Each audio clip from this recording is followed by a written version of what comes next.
लोकसभा चुनाव 2024 से पहले बीजेपी ने मास्टर स्ट्रोक चला है। चुनावों से पहले यूपी में योगी कैबिनेट का विस्तार हो चुका है। बीजेपी, आरएलडी और एसबीएसपी के 4 विधायक एमएलसी मंत्री बनाए गए हैं। सुबह सपा की तरफ से खुद पार्टी अध्यक्ष ओपी राजभर को मंत्री पद दिया गया है। हाल ही में एनडीए का हिस्सा बनी आरएलडी के एक विधायक को भी योगी कैबिनेट में शामिल किया गया है। वहीं बीजेपी के एक विधायक और एक एमएलसी को भी मंत्री पद मिला है।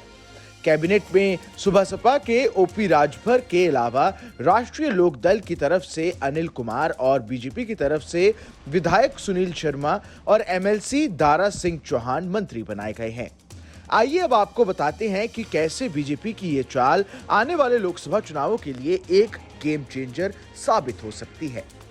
ओम प्रकाश राजभर को यूपी कैबिनेट में शामिल करने के पीछे बीजेपी की बड़ी रणनीति लोकसभा चुनाव को लेकर ही है। उत्तर प्रदेश में राजभर समुदाय 4% है और पूर्वांचल के जिलों में इसकी अच्छी खासी आबादी है। पूर्वांचल के 25 जिलों में लोकसभा की 26 सीटें हैं। माना जाता है कि कम से कम 1 दर्जन जिले में राजभर समुदाय ही हार जीत तय करते हैं, लेकिन राजभर की पार्टी के पास लोकसभा की 0 सीटें हैं। ओपी राजभर ने लोकसभा में बीजेपी के सामने 5 सीटों की मांग रखी है। वहीं दूसरी ओर आरएलडी के विधायक को योगी कैबिनेट में शामिल करके बीजेपी पश्चिमी यूपी के जाट वोटों को साधने की कोशिश में है। हालांकि कैबिनेट में शामिल किए गए पार्टी के पुरकाजी के विधायक अनिल कुमार दलित जाट समाज से आते हैं।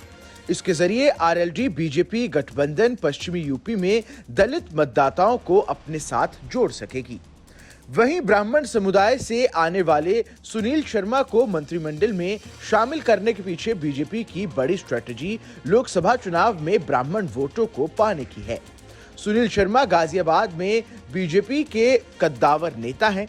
उनके राजनीतिक कद का अंदाजा इसी बात से लगाया जा सकता है कि चुनाव में उन्होंने राज्य में सबसे बड़ी जीत दर्ज की थी। सुनील शर्मा को मंत्री बनाए जाने से पश्चिमी यूपी से लेकर बीजेपी को तमाम ब्राह्मण सीटों पर लाभ मिलेगा।